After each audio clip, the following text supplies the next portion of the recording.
Okay, so picture this. You're forced off your land, your people are pushed onto what feels like, honestly, just worthless dirt. And then, boom, oil. Suddenly, you're among the richest folks on the planet. That's the Osage Nation in Oklahoma, early 1900s. We're going deep on this. Killers of the Flower Moon by David Grann. And, well, let's just say money and murder, they kind of go hand in hand here. It's almost like a Greek tragedy when you think about it. You have this ancient culture suddenly thrust into a modern world of unimaginable wealth.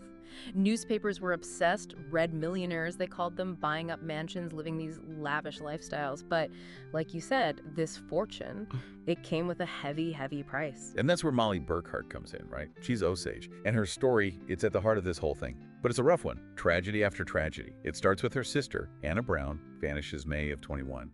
And this wasn't just some missing persons case, you know? Molly had already lost a sister many years earlier. Suspicious circumstances never really resolved. So there's this underlying tension already. Then, days after Anna disappears, they find her body at 3 Mile Creek. Bullet wound, but here's the thing. No bullet. Ruled a suicide, just like that. Wait, hold on. A bullet wound, but no bullet. I mean, that just screams cover-up, doesn't it? What were the police doing about all this? Not much, to be honest. This was the 1920s, remember? The prevailing attitude, well, a dead engine, as they so callously put it, wasn't exactly high on their list of priorities. But it gets worse. Molly's own mother, Lizzie, she dies under suspicious circumstances, too. Poison suspected, never confirmed. And if that wasn't enough, another Osage man, Charles Whitehorn, dies mysteriously as well. It's starting to look like a pattern, wouldn't you say? Targeted, you mean? Like, this isn't just bad luck anymore. This is, deliberate. Exactly. And that's where William Hale comes into the picture. Prominent rancher, white guy, married to Molly's aunt. He had this whole, like, benevolent patriarch thing going on.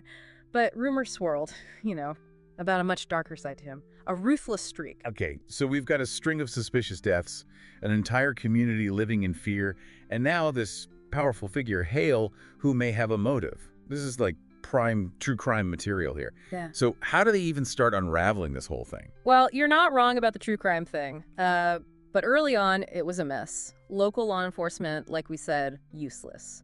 So the Osage, they take things into their own hands. They bring in private investigators, right? And get this, they were using some pretty high-tech stuff for the time. High-tech in the 1920s? What, like magnifying glasses and fingerprint dust? Think even more cutting edge, dictographs. Basically, early hidden microphones. Planted them right in suspects' homes, trying to catch conversations. No way. So like the original wiretaps. That's wild. Did they get anything useful? You'd think that'd be the break they needed, right? But the murders, they just kept happening. Each one bolder, more brutal. The whole community was on edge. Imagine that, suspecting your neighbors, even your own family. Just awful. It's like something out of a horror movie.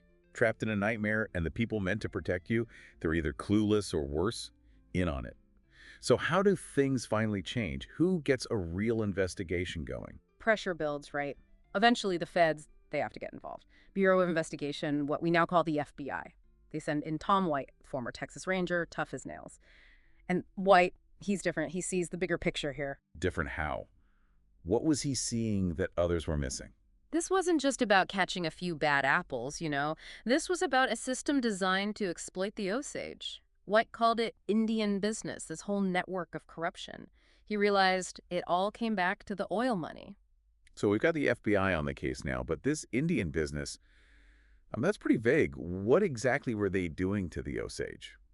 Well, a lot of the Osage, they were made wards of the state because of their wealth, couldn't manage their own money, supposedly, needed guardians appointed. And guess what? These guardians, they weren't exactly looking out for the Osage's best interests. No surprise there. More like vultures picking them clean. Exactly. They were stealing them blind. Shady deals, outright theft, you name it. But it went even deeper than that. Deeper? How much worse could it get? They were already being robbed blind. White found cases where they were declaring Osage incompetent, even when they were perfectly capable. Just a way to seize control of their assets. These people, they had a target on their backs just for being Osage, for having that oil money. That is just sickening. But how do you even begin to dismantle a system like that? I mean, these guys were good at covering their tracks. Oh, they were good. But see, that's where White, he was relentless. He knew he needed something solid, something to crack this whole thing wide open. And he finds it, but it's, well, it's about as personal as it gets. What do you mean? Who was it? Ernest Burkhart, Molly's husband, Hale's own nephew. Turns out he was in on it. No way. Her own husband. Talk about a betrayal. I mean, how could she not have known? Hale, he was a master at manipulation. A wolf in sheep's clothing, you know. Made himself seem like a friend, a protector. I have to imagine Ernest was scared, pressured. Okay, but still, to turn on your own wife like that? Yeah. How did White ever get him to flip? It was a gamble, for sure. But White, he appeals to Ernest's conscience, reminds him Molly's still in danger, says he's the only one who can stop Hale. And it works. Under that pressure, Ernest cracks. So, he confesses. What did he say? Spill the beans already. Oh, it's big. He lays it all out how Hale was the mastermind behind Henry Roan's murder, Anna Brown's too.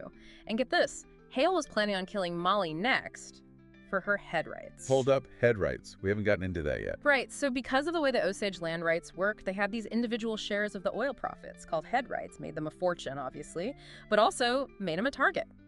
So every murder, it was about grabbing more of those head rights. Just cold-blooded greed. Exactly. And if that's not enough, Ernest, he drops another bombshell. Hale and Anna Brown, they were having an affair. He killed her to cover it up, protect himself. Wow. I mean, just... wow. So with Ernest's confession, that's it, right? Case closed. Not so fast. You gotta remember, Hale, he's powerful, connected.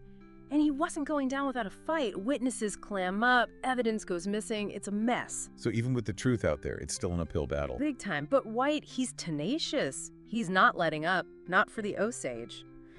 And finally, after this whole legal circus, Hale's found guilty of Roan's murder. Life in prison. Life in prison, well, at least there's that. But what about the others? The unsolved murders, all those victims? Unfortunately, that's where it ends. Not all of them were solved. And a lot of folks believe Hale, he took those secrets to his grave. It's a reminder that justice, it doesn't always mean all the answers. And Molly, after all of that, the betrayal, the loss, how does she even begin to put her life back together? Molly Burkhart, she's a survivor, plain and simple. She loses her sisters, her mom, her first husband, and then finds out the man she loves, her children's father, he's part of this whole thing. It's hard to imagine, but she finds a way to keep going. It makes you think about the strength of the human spirit, you know, to endure that kind of pain, that kind of betrayal, and still come out the other side. It really does. And her story, the story of the Osage, it's not just history. It's a reminder that greed, corruption, they're still out there. And we got to stay vigilant, fight for what's right, especially for the vulnerable. Absolutely. Well, that's about all the time we have for today's deep dive. This story, it's both tragic and hopeful, you know, a testament to the power of perseverance, even in the face of unimaginable darkness. Until next time, keep asking those tough questions and never stop seeking the truth, no matter how buried it may seem.